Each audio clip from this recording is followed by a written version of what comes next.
뭐부터 말을 해야 할지 나도 잘 모르겠는데, 우선 실마리를 풀기 위해서 뭘 하나 좀 준비를 해봤습니다, 오늘은. 내가 평소에 이렇게 준비해가지고 법회 이야기하는 일은 한 번도 없었는데, 뭐 포럼에 가서도 그랬는데, 오늘은 이 정신도 사놓고 이래서 준비를 좀 했어요. 뭘 준비했냐. 어디에 보니까 간디용이, 간디 여러분 다 잘 아시죠? 간디용이 7가지 악덕을 이야기했더라고요. 혹시 들어보신 적 있습니까? 잘 없죠? 나도 이거 어디서 읽었는지 모르겠어요. 어쨌든 꽤 괜찮아서 메모를 하나 해놨던 게 있더라고요. 그래서 오늘 그걸 내가 꺼내왔는데, 7가지 악덕이라. 첫째, 철학 없는 정치. 둘째, 도덕 없는 경제. 셋째, 노동 없는 부. 넷째, 인격 없는 교육. 다섯째, 인간성 없는 과학. 여섯째, 윤리 없는 쾌락. 일곱째, 헌신 없는 종교. 근데 내가 이걸 빌려서 오늘 말꼬리를 좀, 말머리를 잡아보려 하는 거는, 특히 이 중에서 5번째, 인간성 없는 과학입니다. 요즘 뭐 모두들 이 과학 시대라고들 이야기하죠. 과학이 인류를 이끌고 있다. 과학이 인류를 어떻게 보면 지배한다 할까, 리드한다 할까, 뭐 자꾸 또 맞아 말 그대로 과학 시대예요. 그런 과학 시대가 됐는데, 과연 그것이 우리에게 뭘 의미하는가? 과학 시대가. 과학이 이끄는 이 시대가 정말 인간에게 행복한 시대인가? 이걸 또 내가 생각을 해보니까, 행복이란 게 뭔가 하는 말도 또 좀 갑자기 궁금해지더라고요. 사진을 가지고 내가 방금 나오기 전에 확인을 해봤어요. 행복이 뭔가. 요컨대 심신의 그 부족감을 느끼지 않는 게 행복이더만요. 심신을 심리적으로나 신체적으로나 부족감을 느끼지 않는 것, 전혀 느끼지 않는 것, 그게 행복이라고 뭐 되어 있어요. 그래서 이제 부족감 없는 그런 행복을 과학이 과연 우리에게 제공해주고 있는가? 이 시대는 그런 쪽으로 조금이라도 진전되고 있는 것인가? 하는 이제 생각을 했습니다. 여러분이 뭐 두말을 할 것도 없이 그 전혀 아니에요 하고 이야기들 하겠죠. 그죠? 과학이 발전되니까 내가 점점 더 행복해지는 걸 느낍니다 하는 분이 있습니까? 있으면 손 한번 들어보세요. 한 분도 없어요. 실제로 이 과학 시대가 인류를 끌어간다는 것, 그것이 우리에게 뭘 의미하는지는 당장 뭐 지구온난화라든가 사막화 같은 이런 현상이 결국은 궁극적으로 과학이 이끌어온 결과다 하는 뭐 명백한 사실 아닙니까? 그래서 과학 시대가 인류에게 행복은커녕 그야말로 참 커다란 재난을 가져오고 있고, 그 원인이 뭔가 보니까 이거 참 인간성 없는 과학,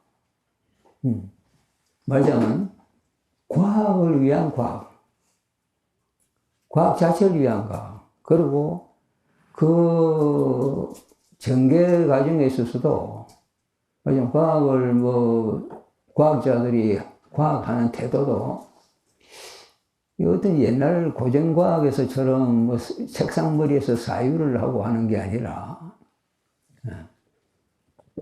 완전히 수학 공식으로 모든 것을 접근하고 또 증명하고 자기들 나름대로 확인하고 그리고 그걸 진리라고 이야기를 하는 그런 상황이 전개되고 있는 것 같고, 그 수학적으로 풀려가는 그런 과학이 인간성 있는 과학이 될 리는 없죠.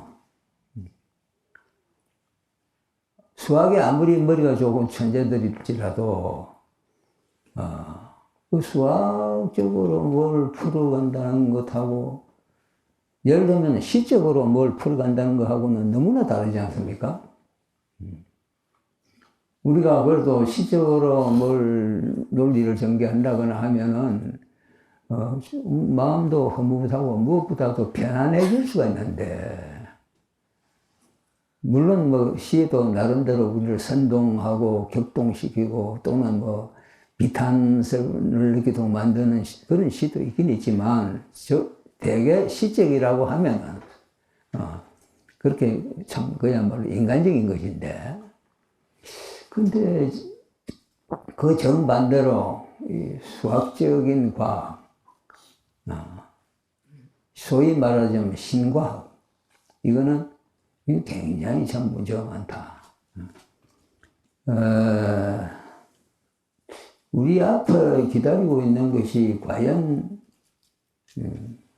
발전인지 아닌지, 정말 우리가 모두 우려하고 있듯이 지구온난화라든가 사막화라든가 이런 현상이 어떤 종말론적인 상황을 확실하게 우리에게 제공하고 있는 것인지, 아니면 이걸 모면할 길이 그래도 한 가닥 우리가 노력하면 찾을 수 있는 것인지, 이런 것이 미상물 이 시대의 문제점이라고 보여집니다. 일반적으로는 거의 인류의 99%가 인류가 지금 잘못 가고 있다. 뭔가 상황이 잘못돼 가고 있다. 우리 당대는 그럭저럭, 여기도 젊은 분들이 오늘 참 많이 오셨습니다만, 우리는 그럭저럭 그래도 지구온난화의 그 끔찍한 참화를 모면할 가능성이 있거든. 좀 희망이 크죠. 그러나 앞으로 우리가 후손들에게 물려줄 세계는 어떤 세계일까 하고 생각할 때는 모두 암담해서, 아마 요즘 그래서 결혼하기도 두려워하고 자식 낳기도 두려워하고 하는 것 아닌가 싶어요. 벌써 그렇게 다가오고 있고, 그것이 인구 감소라든가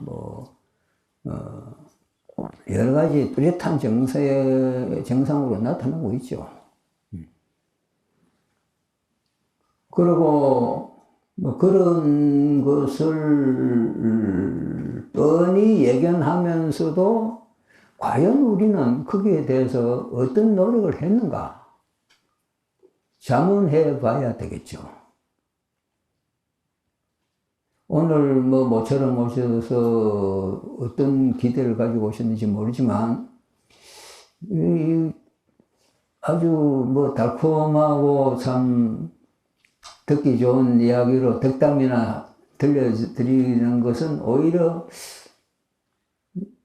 이 자리에서 내가 할 도리는 아니라고 봅니다. 우리는 있는 그대로를 직시하는 그러한 마음가짐을 끊임없이 자꾸만 챙겨야 합니다. 있는 그대로 보는. 그걸 뭐 아름다운 어떤 미사여구나 또는 뭐 어떤 문장으로 호도하고 하는 이런 거는 그 결과로 이렇게 된 면도 있으니까 이제는 지양해야 되죠. 그건 그만두고 그런 태도는 이제 거치고 있는 그대로를 보라 하는 우리 불교의 기본적인 어떤 그 자세를 그동안 우리가 어떻게 실천해 왔는가 이런 면에서 생각을 할 일입니다. 부처님이 모든 좀 거대한 문제들은 그걸 고라고 하시고는 그 고를 해결하는 길로서는 둘도 없고 셋도 없고 오로지 팔정도다 하고 말씀하셨습니다. 그러면 지금 이 시대에 우리는 정말 팔정도를 다시 챙겨야 합니다. 그런데 뭐 오늘 여기 오신 분들은 어떤지 뭐 고향소리 회원으로 쭉 이 법회에 참석하던 분들은 뭐 팔정도 이야기를 기가 따오도록 나에게 들어서 뭐 다들 뭐 좀 친숙하겠지만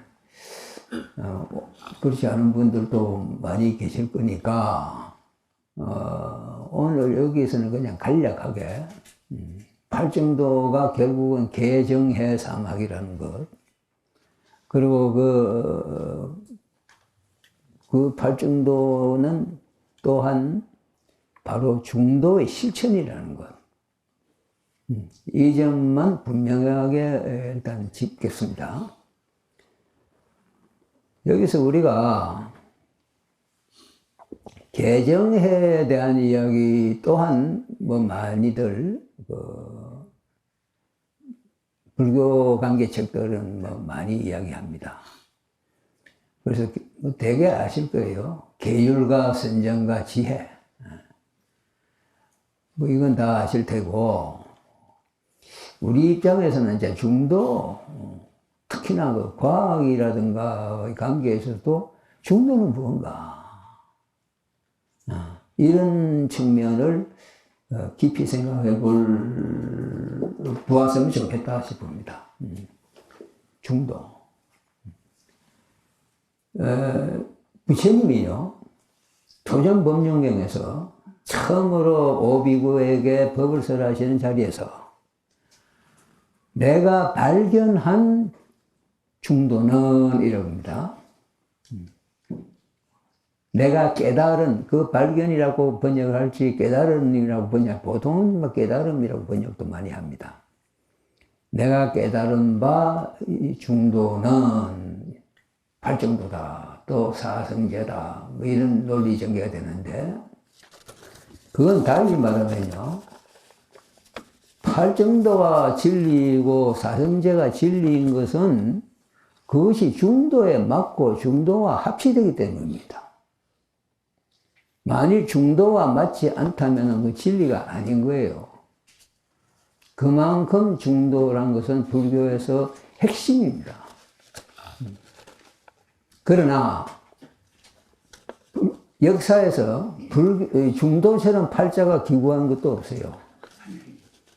진리이다 보니까, 진리란 거는 원래 새 속에 나오면은 그 험한 팔자를 꺾기 마련이거든요. 진리를 누가 고스란히 진리 대접을 해줍니까? 어떻게든지 진리를 붙잡고 뭔가 좀 시비를 걸죠. 그런데 그러나 말았거나 불교는 중도의 가르침입니다.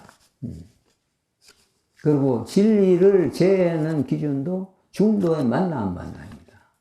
만일 그것이 극히 진리답다, 진리스럽다, 진리인 것처럼 보인다 하더라도 엄격히 따져서 중도에 저촉이 되면은 진리가 아닙니다. 즉 우리가 진리를 재울 수 있고 또 어떤 면에 있어서는 모든 상황의 옳고 그름을 재현한 기준은 중도를 잣대로 해야 합니다. 그게 적어도 불교가 권하는 바입니다.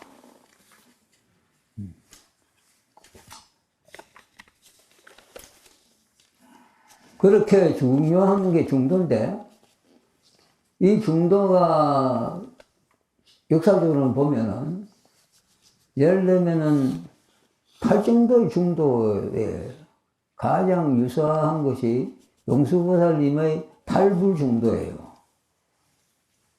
네, 팔불중도. 다 아시죠, 여러분? 많이 들었죠? 그리고 그것이 대승불교의 출발점이 됩니다.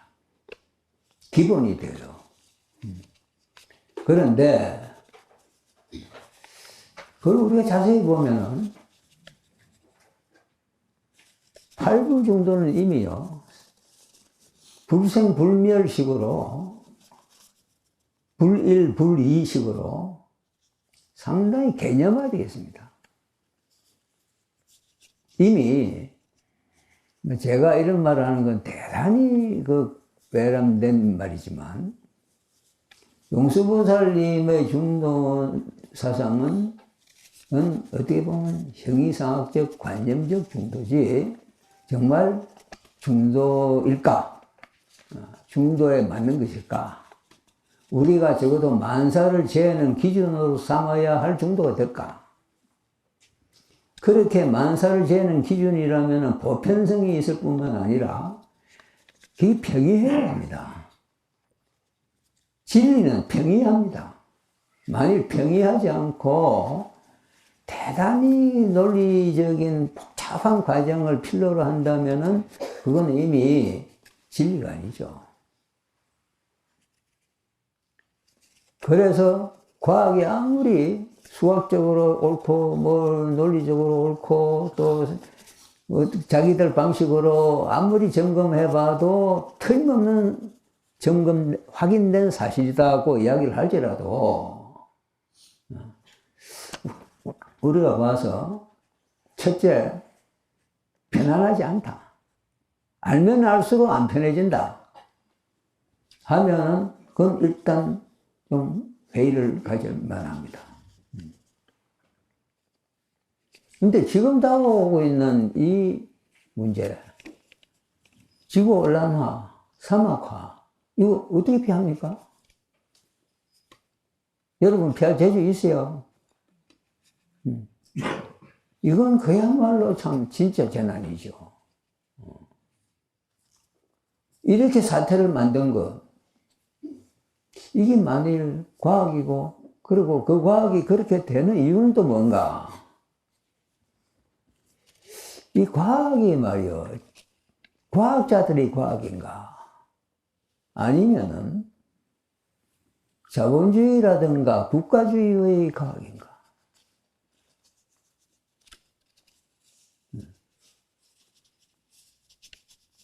제가 생각에는 적어도 초창기에 과학이 나올 때 그 계몽주의 시대나 이럴 때 말고 요즘 소위 신과학, 무슨 상대성 이론이니 양자론이니 뭐 이런 것이 양자역학이니 이런 게 나오는 이 상황이 이게 과학자들의 양심에서 나오는 진짜 과학의 이야기인가? 아니면은 자본주의 내지 국가주의가 주문을 하고 과학은 연구비 타고 보조금 타고 연구 계속하기 위해서 그 눈치나 보면서 그 결과가 자꾸만 이렇게 흘러가는 것인가?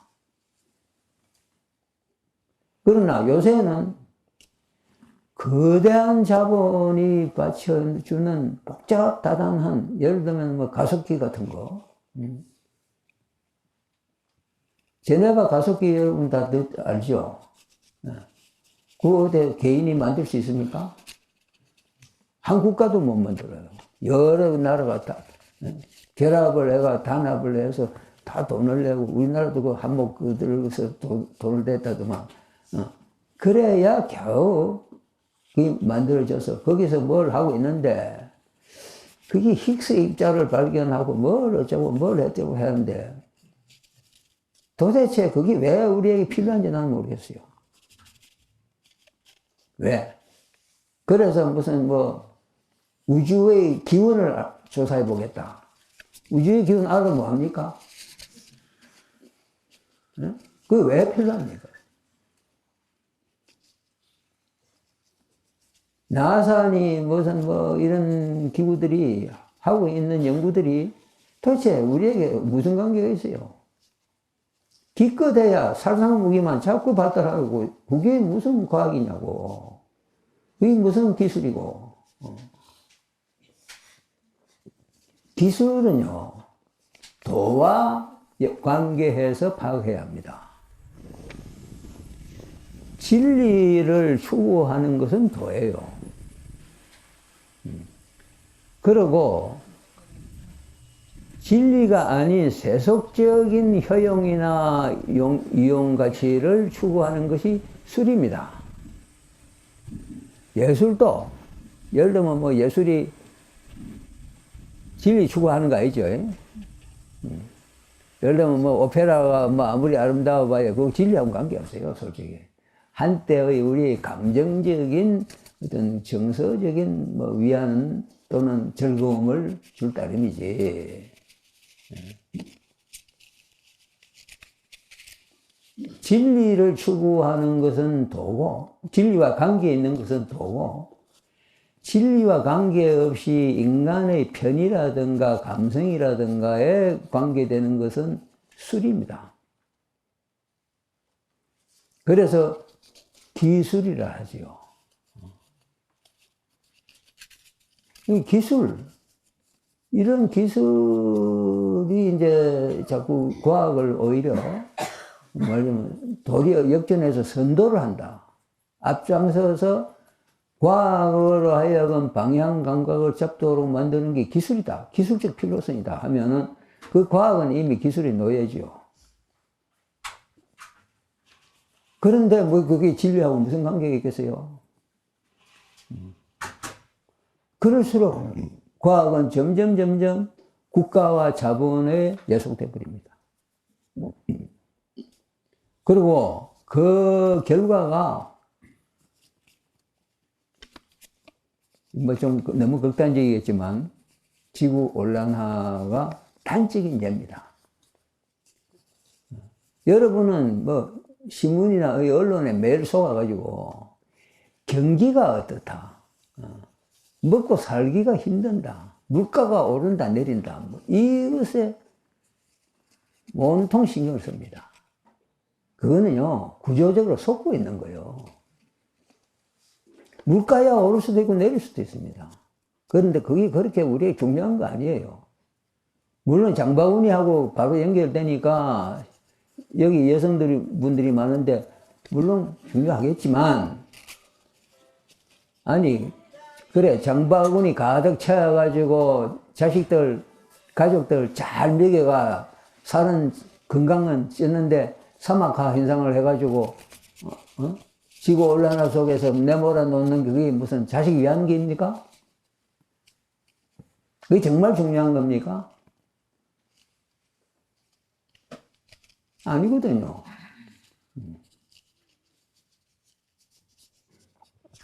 전번에 내가 그 대담에서 BTN 대담에서 소욕지족을 이야기했습니다. 뭐 보신 분은 다 기억하시겠지만 그 소욕지족 참 어떻게 보면은 지금 이래 거대한 문제 앞에서 소욕을 하고 뭐 지족할 줄 안다고 해가지고 해결되겠나 하는 생각을 딱 하기 쉬워요. 그렇죠? 소욕지족 하면은 사막환의 지구온난화가 해결되겠다고 생각되는 사람 손 한번 들어보세요. 여러분, 적어도 중도가 진리면은 소욕지족이 중도에 합치되는 한 중도입니다. 진리입니다. 그리고 그것이 팔정도의 실천과 연결되는 한 그건 진리입니다. 진리 멀리 있는 거 아니에요. 우리가 숨을 쉬어도, 밥을 먹어도, 자고 일어나고, 모두가 어떻게 보면은 진리의 장 안에서 벌어지는 일 아닐까요? 왜냐하면 진리가 아니면은 그게 지속될 리가 없거든요. 보편화가 안 된다고요. 특수하니까. 특수한 것은 극단이고 극단은 중도와 반대되는 것이고 진리가 아닙니다. 아무리 그것이 멋지고 좋고 아름답고 마음에 들고 하더라도 진리가 아닌 거예요. 우리가 천리길도 한 걸음부터 시작하는 건데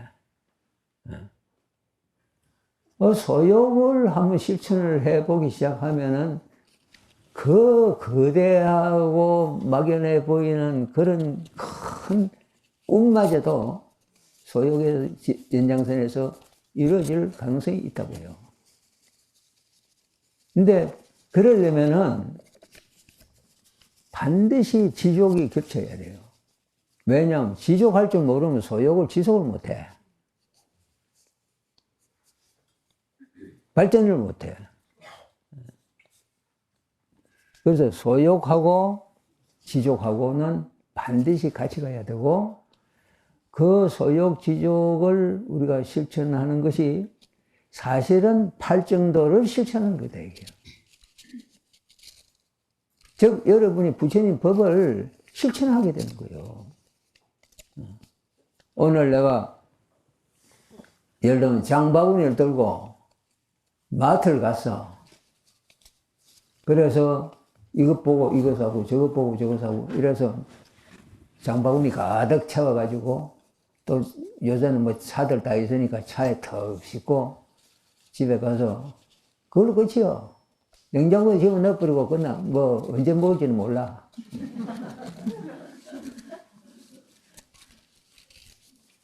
이 문화가 그렇게 만들거든요. 그런데 그때 우리가 소욕의 지혜를 알았다면, 내가 지금 말이야, 저걸 보고 저걸 사고 싶다 하는 충동 구매의 욕구가 일어날 때, 이게 허욕이지. 이건 대욕도 아니고 소욕도 아닌 허욕이에요. 그죠? 헛된 욕망이에요. 꼭 필요한 거 아닌데, 필요한지 생각도 안 해보고, 눈에 보이니까, 어떤 거는 이뻐서, 어떤 거는, 이거 텔레비에서 봤어. 그러면은 결국은 공해가 자꾸 쌓이고, 쓰레기가 자꾸 쌓이고, 뭐 하면 해지, 뭐 문제가 해결될 기미는 안 보입니다. 그래서 여러분들이 오늘날 특히 여기 여성분들은 각 가정의 말좀 주부로서 그 권력, 그 권한이 막대한데 요새는 뭐 주부시대 아닙니까? 주부시대란 말도 안 맞지. 여성시대지. 그 여성시대를 획득했으면 그래서 그런 권력을 쟁취했으면 잘 써야죠. 잘 써야죠. 그걸 갖다가 그냥 뭐 무슨 뭐 조자룡이 흠칼 쓰듯이 그걸 쓰면 안 되죠. 잘 써야지. 그래서 부디 소욕지족이라는 부처님의 법에 말하자면 팔정도의 실천의 길로서 우리가 소욕지족이라는 걸 한번 깊이 생각하고 잘 생활의 잣대 기준, 판단 기준으로 삼도록 한번 다짐을 해보자. 그러면 이제 지금부터 내가 할 말이 별로 없어서 질문 한번 받아볼까요? 편안함이란 어떻게 찾을 수 있습니까? 편안해야 된다는데 솔직히 방법이 너무 많으니까 그걸 중에도 여기가 실천할 수 있는 하나만. 아, 그 참, 그러고 보니 어렵네. 근데, 모든 문제는 우리가 그 문제 제기하는 데서부터 벌써 결정되는 거 아닐까요? 편안한 길이 따로 어디 있다고 생각하면 그 길을 찾아야겠죠. 그런데 그런 길이 있을까? 내 마음 편하게 먹어버리면 되는 거예요. 안 그럴까요? 어떤 상황이 왔다. 그 상황에 대처하는 나의 어떤 습관이 있어. 매너가 있어. 그러니까 반드시 그걸 어떻게든지, 대응하게 된다고. 그런데 그 대응하는 방식이 자기에게도 남에게도 별로 안 편하다면은 그게 잘못된 거고. 그럼 어떻게 하면 내가 편하냐. 자연스러운 게 참 편하겠죠. 그것도 어려운 말이지. 어떻게 자연스럽게 하느냐. 지성인들 하는 게 첫째 편한 거예요. 응? 안 그렇소? 자기만 편할 수 있어요. 우선 지가 편하고 봐야 남도 편하지. 뭐 지는 안 편한데 남 편하도록 하면 그거는 벌써 위선이거나 아니면 지나친 남에 대한 배려거나 이타주의지. 그거 안 편한 거예요. 예를 들면 한국 사람들은 말이요. 염치가 참 많아. 염치심. 그 염치 참 좋은 거예요. 나는 그 옛날에 인도에 잠깐 여행 가서 그 인도 사람들을 보면서 딱 하나 아주 느낀 게 있어. 이 사람들 염치 문화가 없다. 뭔가가 참 그 사람들도 대단히 그 친절하기도 하고 또는 뭘 잘하는 것 같은데 딱 1:1에 그 가게에 가서 말이요. 물건을 하나 이렇게 들이다 보니까 그 점원이 와가지고 이제 애야.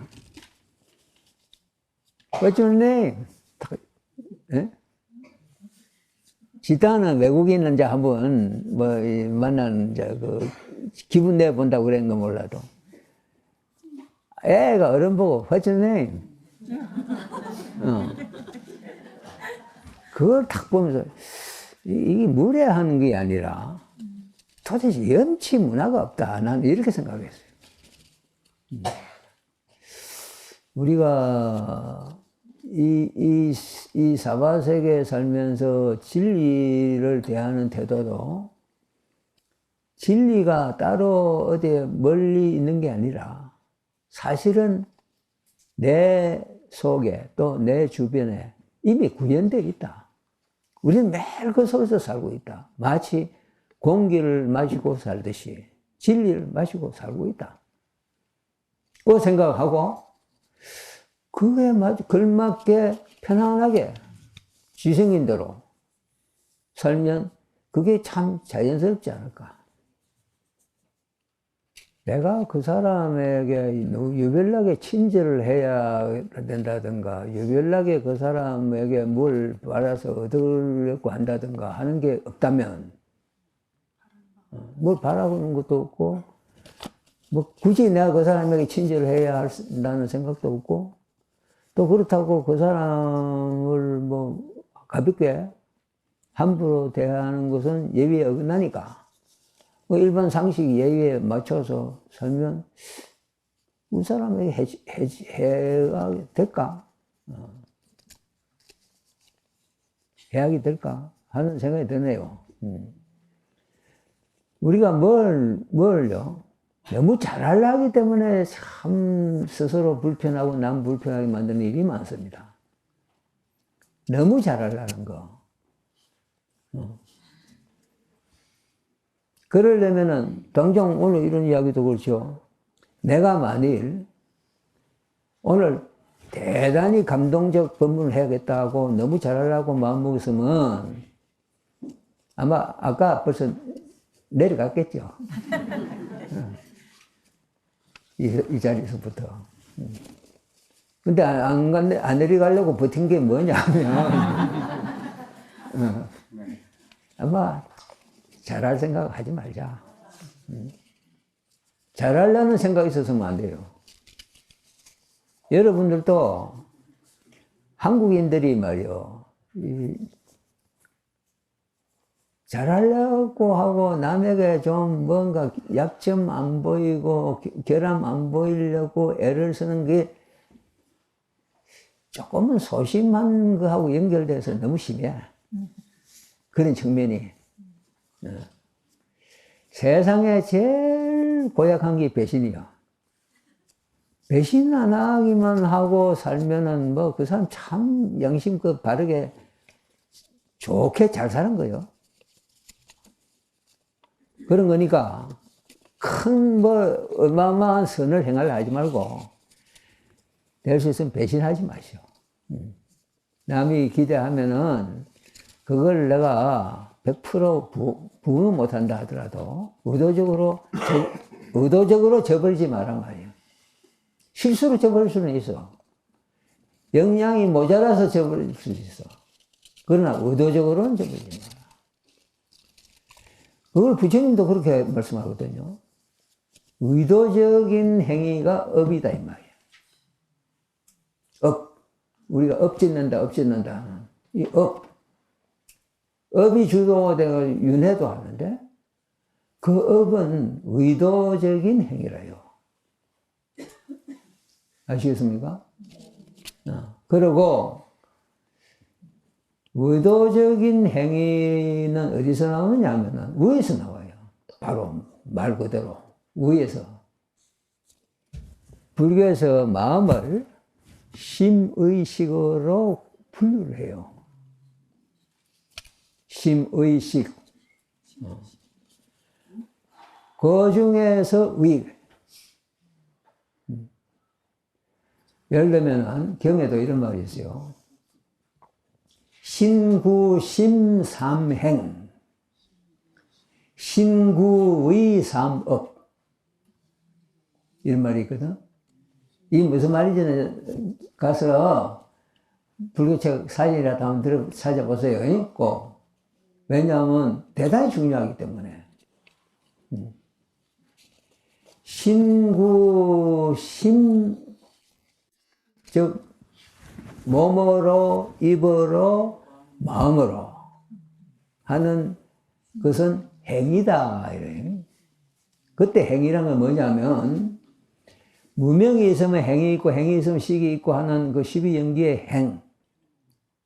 복수로 나오는 상카라 이래가지고 복수요. 단수가 아니고 그 복수로 나오는 행. 그래서 심으로 하는 것은 행이 되는데 신구의 삼업 위로 하는 것은 업이 된다 이 말이에요. 그래서 의도는 업이 된다 이 말이에요. 참 바깥에서 철없는 사람들이 만날 말이요. 과학이 어쩌고 과학지상주의, 자본지상주의, 국가지상주의 해가 이데올로기까지 해가 극단만 계속 가. 문제는 그 중에서도 과학이 이게 말이요. 지금 오늘의 주제와 관계가 있으니까 이 과학이 극단을 모면하고 어떻게 극단에서 벗어날 길이 있을까 하고 우리가 고민을 좀 해볼 필요가 있어요. 그렇다고 우리가 과학자가 아닌데 우리가 어떻게 바꿀 수는 없지요. 그러나 뭐 과학자라고 별나라에 따로 사는 사람들 아니잖아요. 나는 우리 이웃이고 우리가 영향 받듯이 우리도 줄 수 있어. 끊임없이 좀 주면 돼. 예를 들면 신과학이라고 나왔는데 아인슈타인의 상대성 이론가 그리고 보아를 위시한 그 하이젠베르크니 이런 사람들이 만든 양자 역학과 이게 신과학이랍니다. 그리고 그거 세 개는요 우리 도저히 알아듣도 못해. 참 어려워요. 무슨 불확정성 원리는 뭐 오히려 말은 그래도 이해가 가는데, 그 다음에 나오는 이야기들은 뭐, 말도 못 알아들어. 말을 못 알아들어. 이렇게 어렵게, 전개가 되어 가는데, 그 사람들도 그런 말 하는 걸 이제, 내가 직접 듣는 거 아니고 읽을 수 있는데, 내가 지금 수학 공식에 속고 있는 게 아닌지, 과학자가 맨날 그걸 고민한다는 거예요. 양심적인 과학자는 그렇겠죠. 이 수학을 가지고 문제를 풀어나가는데, 이놈의 수학 공식이 이게 정말 진실을 말하는 건지, 이게 사람을 말이 홀리는 건지 도저히 모르겠다. 그러한 과학에게 우리가 우리 운명을 다 맡기고, 네 믿으니까 네 좀 우리를 끌어다고, 이거 말이 될까요? 근데 그 과학을 직접 우리가 제어할 길이 없어요. 왜냐하면 과학은 이미 호레이 등에 탔어. 호레이 등에서 내리면 죽어. 못 내려요, 과학자들이. 도태돼 버려요. 그리고 그냥 온갖 그 박해를 받고, 망각돼 버리고, 무시돼 버리고, 그렇다고. 학자들이 그거 바로 죽음이지 뭐예요? 그래서 감히 못 내려. 호레이 등 타고 그냥 가는 거야. 그런데 우리는 거기에 대해서 할 말은 해야 하는 거예요. 왜? 우리 과학자이니까. 다행히도. 아직 우리는 말하자면 중도를 생각할 수 있는 상식인이요. 여러분들도. 여러분이 불자다 이럴 때 나는 중도를 생각하려고 애쓰는 사람입니다 하면 되는 거예요. 실천까지 할 수 있으면은 이거는 상등 불자다 이거예요. 그런데 그 실천이 별거 아니에요. 소욕지족이 실천이 길이다. 그래서 여러분이 그 인터뷰 보고 조금 감상적으로 참 하고 좋아했던 그걸 넘어서서 오늘 이 자리에서 한번 소욕지족이 깊은 뜻이 있고 그 가능성이 참으로 크겠구나 하는 걸 마음에 한번 담아두고 지금부터 소욕지족의 효능을 내가 실생활에서 확인해 가는 게 그렇겠다. 그것만 마음 먹으면 대번에 확인이 될 겁니다. 그런 다짐을 갖는 계기가 되었으면 참 좋겠습니다. 네.